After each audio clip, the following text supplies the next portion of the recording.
Olá pessoal, estamos de volta para mais uma aula de física, a nossa aula de número 10. Aqui o tema chama-se capacitores.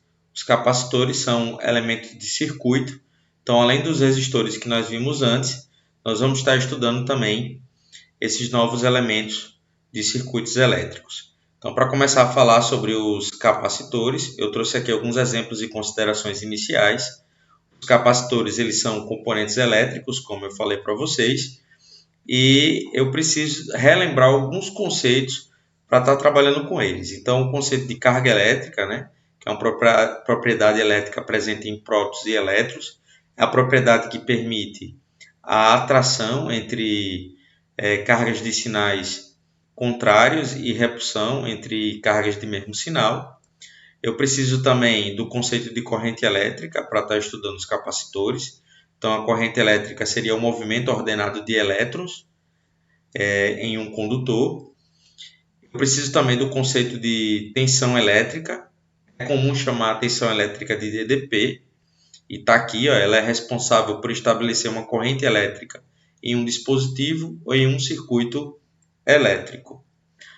Bom, o que seriam esses capacitores? Então, um capacitor é um sistema formado por dois condutores próximos, mas sem haver contato direto entre eles.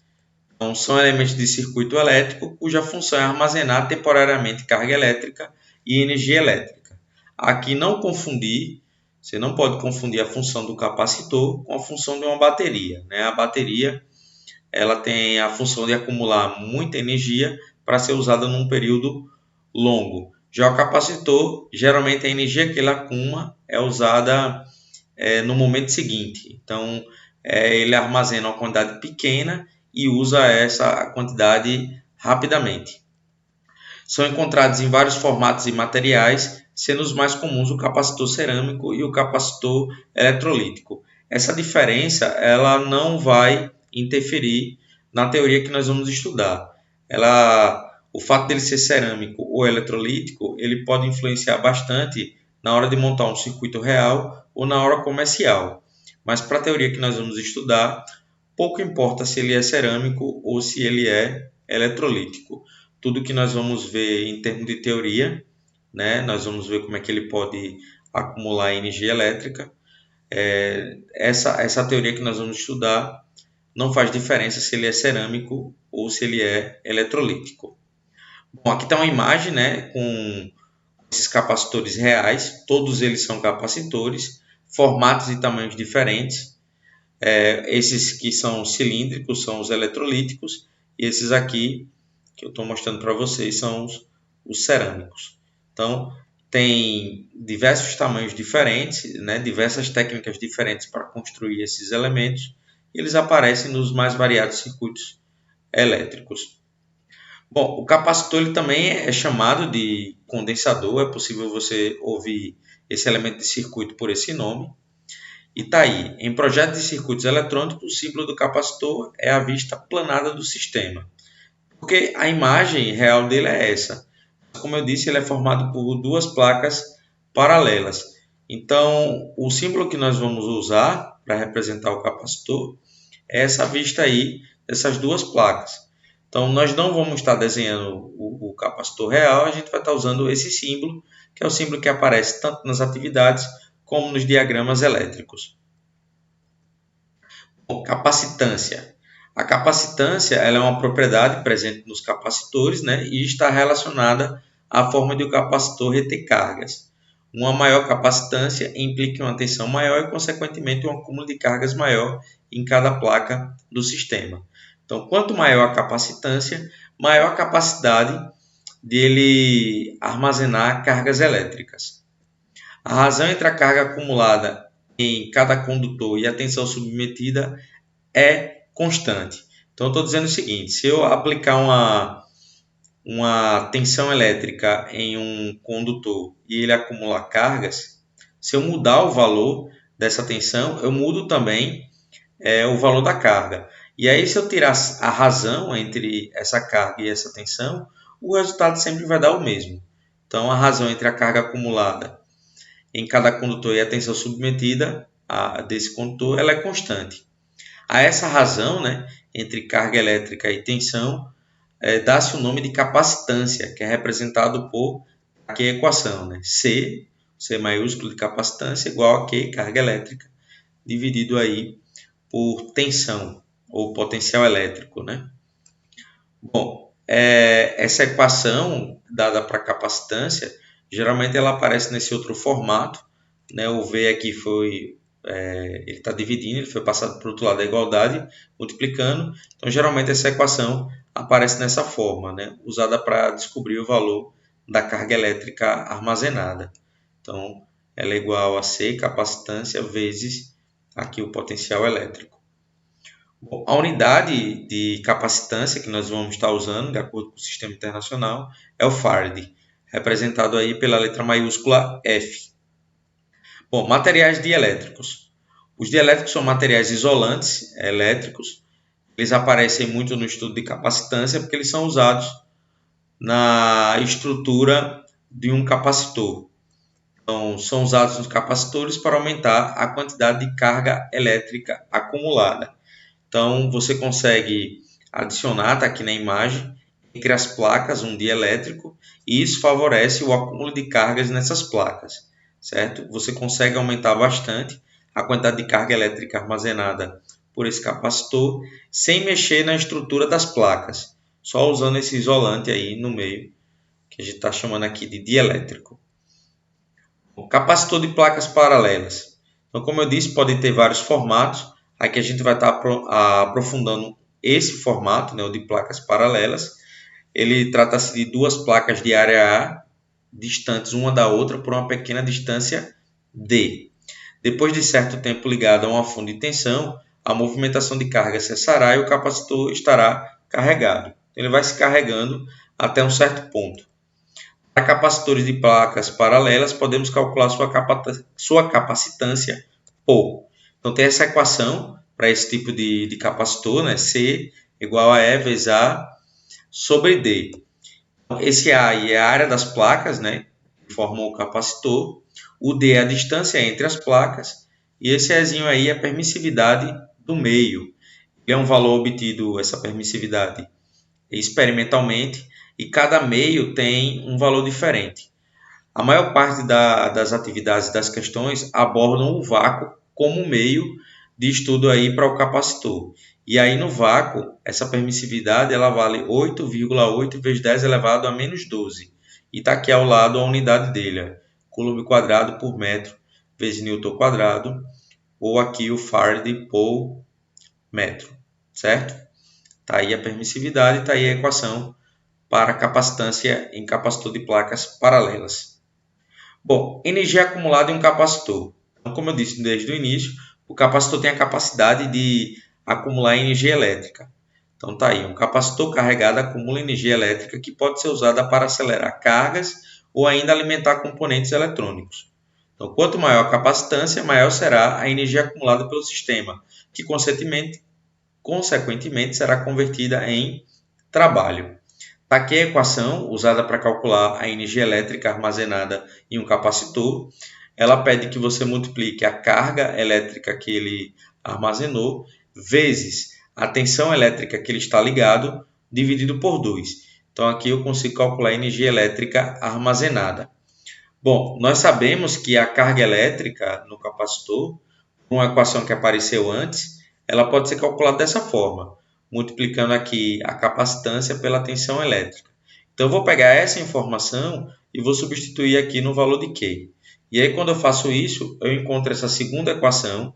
Essa equação também pode ser usada para calcular a quantidade de energia elétrica armazenada no capacitor, certo? Então, as duas podem ser usadas e a equação que você vai escolher depende das informações que a questão forneceu, certo? Mas as duas aí podem obter o mesmo valor para a quantidade de energia elétrica armazenada.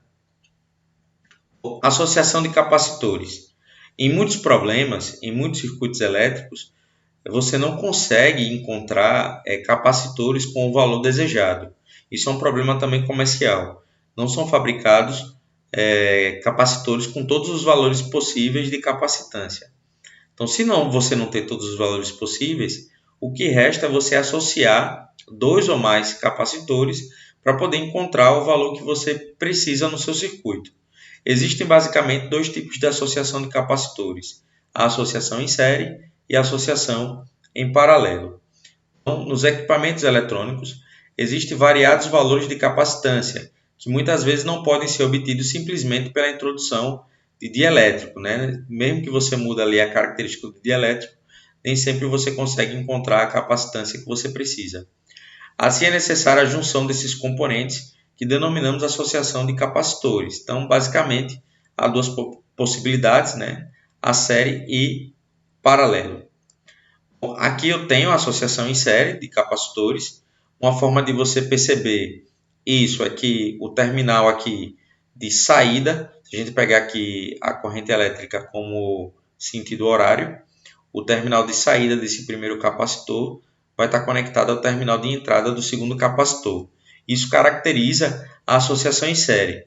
Note que essa ideia ela é semelhante ao que nós vimos para a associação em série de resistores. O que vai ser diferente é as considerações dos valores tanto da tensão elétrica como da capacitância envolvida na associação. Então está aqui, o U do circuito elétrico total, ele vai ser igual ao U de cada um dos capacitores somados. Então, U igual a 1 mais o 2. A carga armazenada na associação em série do capacitor 1 e do capacitor 2 são iguais. E você consegue descobrir o valor da capacitância equivalente através dessa equação. A capacitância equivalente seria o valor de capacitância que representa esses 2 capacitores associados. Aqui você precisa somá-los, mas é uma soma do inverso das capacitâncias. Então, 1 sobre a capacitância equivalente é igual a 1 sobre a capacitância do primeiro ali, capacitor, mais 1 sobre a segunda capacitância, certo? Bom, existem situações onde você pode estar simplificando essa equação com o inverso, e isso pode ser feito usando essa equação aqui quando você tem apenas 2 capacitores. Você pode multiplicar a capacitância deles e dividir pela soma das capacitâncias, que aí você já consegue descobrir a capacitância equivalente, certo? Ainda existe outra forma aqui, que é quando todos os capacitores são iguais, você pode dividir o valor da capacitância pelo número de capacitores iguais e aí descobrir o valor da capacitância equivalente. Essas 2 formas aqui, elas conseguem resolver problemas de associação em série, fugindo dessa outra equação que faz a soma dos inversos da capacitância, certo? Bom, associação em paralelo. Então, como eu sei que a associação está em paralelo? Note que se eu determinar aqui um sentido horário para a corrente elétrica, o terminal de entrada dos 2 capacitores é o mesmo, certo? E o terminal de saída também vai ser o mesmo. Isso caracteriza a associação em paralelo. Como é que fica a tensão elétrica aí ligada a esses capacitores? Então, ela vai ser igual, certo? O U do circuito vai ser igual ao U do capacitor 1, o U do capacitor 2. Então, a tensão elétrica aqui nesses 3 elementos diferentes é a mesma. E a carga total do meu circuito, ela vai ser a soma das cargas armazenadas em cada um dos capacitores. Então, Q igual a Q1 mais Q2. E como é que eu encontro a capacitância equivalente? Como é que eu descubro um valor de capacitância que indica a associação desses 2 capacitores juntos? Então, basta eu somar a capacitância dos 2. Então, C1 mais C2, eu encontro a capacitância equivalente, certo? Da associação em paralelo. Bom, quando eu tiver N capacitores iguais, eu posso multiplicar o número de capacitores iguais pela capacitância de apenas um deles e descobrir o valor da capacitância equivalente, certo? Bom, pessoal, eu trouxe um exemplo para estar ilustrando aí como é que essas informações podem ser cobradas. No exemplo ele diz: um capacitor consegue armazenar cargas de até 1 nanocoulomb para uma diferença de potencial entre suas placas de 1 mV. Qual o módulo da capacitância desse dispositivo?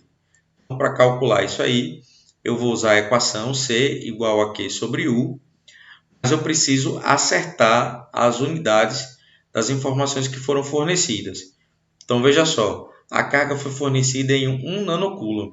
Então lembrando que o nano é um prefixo que vale 10 elevado a menos 9. E a diferença de potencial, né, a DDP, ela foi dada em milivolt.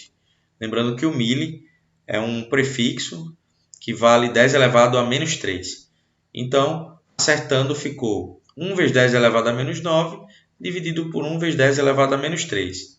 1 dividido por 1 dá 1, e aqui com as potências eu conservei a base e subtraí os expoentes. Então, ficou menos 9 menos 3.